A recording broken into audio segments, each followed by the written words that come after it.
मुख्यमंत्री ही अपनी नाकामी छिपाने के लिए मीडिया को डांट रहे हैं, पुलिस प्रशासन को डांट रहे हैं। हमें लगता था कि भाई ये कुंभ जो है 12 साल बाद इस बार जब नाम बदल दिया था, इलाहाबाद से प्रयागराज कर दिया था, तो अब शायद हालात बदल गई होंगी, लेकिन ये सच नहीं है। नाम बदलने से हालात नहीं बदलते। क्या फर्क पड़ता है कि आप जियो या मरो। यहाँ चुनाव हो रहा है, सारी पार्टियां लड़ रही हैं, वो भी लड़ रही जिनकी सरकार है और जिनके पहले एमएलए थे वो भी लड़ रहे हैं, लेकिन आप कहा उस भीड़ में। प्रयागराज में जहां महाकुंभ हो रहा है वहां भगदड़ मच गई। भगदड़ मचने से कई लोगों की जान चली गई, बहुत सारे लोग घायल हैं, अस्पतालों में बेड नहीं है, दवाइयां नहीं है। मुख्यमंत्री ही अपनी नाकामी छिपाने के लिए मीडिया को डांट रहे हैं, पुलिस प्रशासन को डांट रहे हैं। हालांकि हमें लगता था कि भाई ये कुंभ जो है 12 साल बाद इस बार जब नाम बदल दिया था, इलाहाबाद से प्रयागराज कर दिया था, तो अब शायद हालात बदल गई होंगी, लेकिन ये सच नहीं है। नाम बदलने से हालात नहीं बदलते, इच्छा शक्ति करके हालात बदले जा सकते हैं। सरकार की इच्छा शक्ति ही हालात बदलने की नहीं है। आज हम मिल्कीपुर में हैं, आप बताओ इस मिल्कीपुर में 60-70% मकान कच्चे हैं या नहीं है? बताओ अपने आप हाथ उठा के मिल्कीपुर वालों। ये किसकी देन है? यहाँ किसकी सरकार है? 7 साल से कौन मुख्यमंत्री है? उनसे पहले कितने मुख्यमंत्री रहे? आप ये बताओ, जिन्होंने आजादी के 75 साल बाद भी आपके कच्चे मकान नहीं देखे, आपका भूखा पेट नहीं देखा, बेरोजगारी से आपको तड़पते नहीं देखा, रोटी के लिए मोहताज नहीं दिखा, बिना इलाज और पैसे की कमी कारण मरते नहीं देखा, उनको क्या फर्क पड़ता है कि आप जियो या मरो। यहाँ चुनाव हो रहा है, सारी पार्टियां लड़ रही हैं, वो भी लड़ रही जिनकी सरकार है और जिनके पहले एमएलए थे वो भी लड़ रहे हैं, लेकिन आप कहा उस भीड़ में। कभी कोई जीतता है, कभी कोई जीतता। आप कब जीते? आपकी बात कब हुई? आपके बात किसने उठाई? सरकार पे सारे अधिकार हैं, सरकार पे सारी शक्ति है। अगर चाहते तो 3 महीने में यहाँ के सारे मकान पक्के हो जाते, यहाँ रोजगार के साधन खड़े हो जाते, इंडस्ट्रियल एरिया लग जाता, यहाँ के लोगों को वहाँ चौक पे जाके मजदूरी नहीं करनी पड़ती, वहां जाके बिकने के लिए नहीं जाना पड़ता। लेकिन सरकार की इच्छा शक्ति नहीं है, और इच्छा शक्ति आज की बात नहीं है, इच्छा शक्ति तो सदियों से नहीं रही।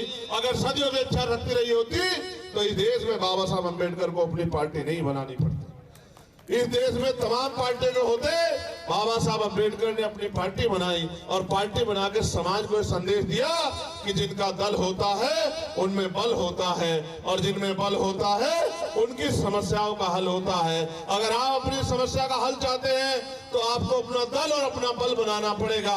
दल बन के तैयार है, नगीना के लोगों ने दल में ताकत भी झोंक दी है। इस बार बारी मिल्कीपुर की है, मिल्कीपुर वाले भी इस बार ताकत झोंक दो, फिर आप देखना जिस तरह पार्लियामेंट में चंद्रशेखर आजाद आपकी आवाज उठाते हैं, उसी तरह लखनऊ की विधानसभा में सूरज चौधरी दहाड़ के आपके क्षेत्रों के लिए लड़ने का काम करेंगे। इस क्षेत्र में ना सड़कें अच्छी, ना बिजली पानी की व्यवस्था अच्छी, ना कोई पूछने वाला है, और जिस तरह से निजीकरण हो रहा है, मुझे नहीं लगता कि अगले 10 साल बाद कोई सरकारी नौकरी भी रहेगी। 400-500 रुपए की मेहनत है, मगर याद रखना, काशीराम साहब कहते थे, तमन्ना अगर सच्ची हो तो रास्ते 1000 होते हैं, और तमन्ना अगर झूठी हो तो बहाने 1000 होते हैं। अगर आपकी तमन्ना सच्ची है, आपका लक्ष्य सच्चा है, आपने ठान लिया है, तो कोई आपको नहीं रोक सकता। इसलिए मैं आपसे कहना चाहता हूं कि आपको और हमें, मैं आपको भी पिछली बार कह के गया था, मिल्कीपुर वालों, आज फिर कह रहा हूं, जेब में फोन है, क्षेत्र में रिश्तेदारी है, 8 घंटे पेट को भरने के लिए 8 घंटे काम करते हो, मेहनत मजदूरी करते हो, और फिर ये सोचते हो कोई आपकी लड़ाई लड़े। लेकिन अपनी इज्जत की जिंदगी के लिए, सुख सुविधाओं के लिए, अच्छी पॉलिसियों के लिए 1 घंटा रोज आप ही सूरज चौधरी बनकर काम करो, फोन उठाओ, रिश्तेदारियों में फोन करो, दोस्तों को फोन करो, घर से निकलो, अपनी बस्तियों में जाओ, लोगों से अपील करो, उनसे कहो कि बटन केतली का दबाओ और अपनी किस्मत को जगाओ, अपने अंधेरे को हटाओ और रोशनी की किरण लाओ और केतली का बटन दबाओ। अगर आपने जिम्मेदारी समझ ली और आपने जिम्मेदारी समझ के काम कर दिया तो मैं लिख के देता हूं कि भाई सूरज चौधरी बहुत अच्छे मतों से जीतेंगे, लेकिन वो तब तक जो है मजबूरी में लंबे समय तक इधर उधर काम कर रहे थे, लेकिन अब वो अपने घर में आ गए हैं। और माननीय काशीराम साहब कहते थे कि दूसरों के महलों से अच्छी होती है अपनी झोपड़ी। बताओ इनकी मदद करोगे नहीं करोगे? बताओ इस उत्तर प्रदेश को इस सरकार से, जिसने सरकार ने गरीबों के हक छीने, उससे मुक्ति दिलाओगे नहीं दिलाओगे? क्या यहां से अपनी आवाज मजबूत कर दोगे नहीं कर दोगे? तो आज के बाद अपने आप सूरज चौधरी बन के काम करोगे नहीं करोगे? लोगों को घरों में जाके जगाओगे नहीं जगाओगे? लोगों को अपना निशान बताओगे नहीं बताओगे? इस लड़ाई को आगे बढ़ाओगे नहीं बढ़ाओगे? ये आपके हाथ में है कि अगले 2.5 साल जो उत्तर प्रदेश में 2 साल बचे वो कैसे होंगे, ये आपके हाथ में है। अगर आपने समझदारी दिखाई, आपने जिम्मेदारी दिखाई, आपने अपनी वोट का सही प्रयोग किया और अगले 4-5 दिन सूरज चौधरी बनकर मेहनत कर ली, तो मेरी बात को याद रखना कि टीवी की पट्टी पर चलेगा कि मिल्कीपुर वालों ने इतिहास रच दिया। एक गरीब के बेटे को जैसे नगीना से सांसद बनाया था, ऐसे ही विधायक बना के असेंबली में भेज दिया। और आप याद रखना, नसीम साहब यहाँ बैठे हैं, जिस दिन आजाद समाज पार्टी का एमएलए विधानसभा में गूंजेगा, अच्छे की नींद हराम हो जाएगी जो गरीबों का अधिकार छीन कर बैठे हैं। मेरी बात को याद रखना, कोई ऐसा नहीं है, चाहे पुलिस के साथी हो, चाहे आर्मी के भाई हो, चाहे अर्धसैनिक बल हो, चाहे होमगार्ड हो, चाहे पीआरडी के जवान हो, चाहे आशा आंगनबाड़ी बहने हो, चाहे ग्राम सेवक हो, रोजगार सेवक हो, भोजन माता हो, सबकी आवाज को पार्लियामेंट में उठा के उनकी। देखिए, मिल्कीपुर का इंतजार हमें बहुत दिन से था कि मिल्कीपुर में जब चुनाव होगा तो हम लोग जो तैयारी हमारी है उसको दिखाएंगे। मैं पिछली बार मिल्कीपुर आया था तो पिछले उपचुनाव में मिल्कीपुर का चुनाव नहीं हुआ, लेकिन इस बार मिल्कीपुर का उपचुनाव हो रहा है और सूरज चौधरी और हमारी पार्टी संगठन के सब लोग दिन रात यहाँ एक किए हुए। इस बार अमीरों का मुकाबला गरीबों से, तो गरीबों को तय करना है कि उनको अपना नेता कौन चाहिए। यहाँ तो बहुत सारे लोगों को पहले मौका मिल चुका, लेकिन मुझे बड़े दुख के साथ कहना पड़ेगा अभी भी इस विधानसभा में 60% मकान कच्चे। तो क्या यहाँ इंसान नहीं रहते? आजादी के 75 साल बाद भी अगर सरकारों ने इन गरीबों के बारे में नहीं सोचा तो इसका मतलब ये उनके सच्चे नेता नहीं है।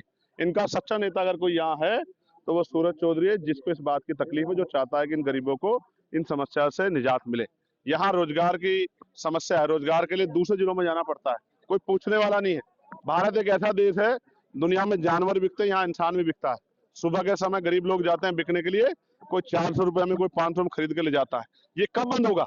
कब इस देश में जो आर्थिक गैर बराबरी है कब खत्म होगी?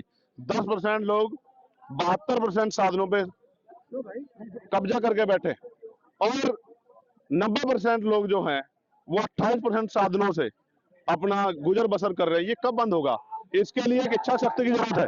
जैसे मैंने कहा था कि 6 महीने में रेत पे शहर बना दिया सरकार ने और उसका बड़ा वो भी किया, लेकिन आज क्या हुआ? आज क्या, बड़े दुख के साथ कहना पड़ेगा, ये राजनीति से अलग है कि अगर आपका प्रबंधन अच्छा होता तो महामंडलेश्वर को आंसू नहीं बहाने पड़ते। आज उन्होंने निकम्मा कहा सरकार को, इसलिए निकम्मा कहा क्योंकि आपने आस्था का इवेंट बना दिया। आपके पास जो है पर्याप्त जो है व्यवस्था नहीं थी, आप जो है वीआईपी कल्चर को वहां बढ़ावा दे रहे थे। आज कितने लोग जो हैं अपने परिवार से अलग हो गए, कितने लोग घायल हैं, कोई पूछने वाला, अस्पतालों में बेड नहीं है। इस बात को मैं बहुत दिनों से कह रहा था, लेकिन सरकार सुनना नहीं चाहती है। सरकार इधर उधर की बात करती है, सरकार जवाब नहीं चाहती। मैं आज मिल्कीपुर से, इस पवित्र जगह से पूछना चाहता हूँ कि इन जो जाने गए इसका जिम्मेदार कौन है? मुख्यमंत्री जवाब दे कि इनका जिम्मेदार कौन है। मैं तो इसको मानूंगा कि सरकार की लापरवाही की वजह से हुआ है। सरकार को जवाब देना चाहिए और मुख्यमंत्री जी को अपने पद से इस्तीफा देना चाहिए, क्योंकि वो बातें तो बहुत बड़ी बड़ी करते थे, लेकिन वो इस आयोजन को भी सफल नहीं करवा पाए, क्योंकि उन्होंने नाम तो बदल दिया। नाम बदलने परिस्थिति नहीं बदलती है। आपने इलाहाबाद से प्रयागराज कर दिया, लेकिन परिस्थिति नहीं बदल पाए क्योंकि आपकी इच्छा शक्ति नहीं है किसी भी काम के प्रति। आपकी इच्छा शक्ति तो नौजवानों को लाठी से पीटने में है, बुलडोजर चलाने में है, आपकी इच्छा शक्ति गरीबों के आंसू पूछने में नहीं है। तो मिल्कीपुर की जनता और मिल्कीपुर का बहुजन समाज, मैं उनसे अपील करता हूं कि इस बार वो इन सबको छोड़ के यहाँ अपने गरीब बेटे, आपके बीच के लोकल प्रत्याशी सूरज चौधरी को मौका दें, जो सूरज चौधरी यहाँ की लड़ाई लड़के यहाँ के नौजवानों के लिए रोजगार और इन क्षेत्रों में जो कच्चे मकान हैं उनको पक्के करवाने काम करे, सरकार की आंखें खोलने काम करे। समाजवादी पार्टी ने अपनी जीत पहले ही घोषित कर दी। अब मैं आपसे कहता हूँ, ये तो जनता तय करेगी। वो जनता के मत में और जनता की भावनाओं के का मजाक उड़ा रहे हैं, उनको जनता जवाब देगी। उन पर मैं कुछ नहीं कहना चाहता। ये तो जनता को तय करना है। आखिरी दिन भी नहीं पता होता, जिस दिन वोट खुलते हैं तब भी नहीं पता कौन जीतेंगे। लेकिन मैं आपसे फिर कहूंगा कि हमें जनता के ऊपर भरोसा है कि जनता इस बार पैसे वालों को, अमीरों को नकारेगी और गरीब के बेटे को मौका देगी।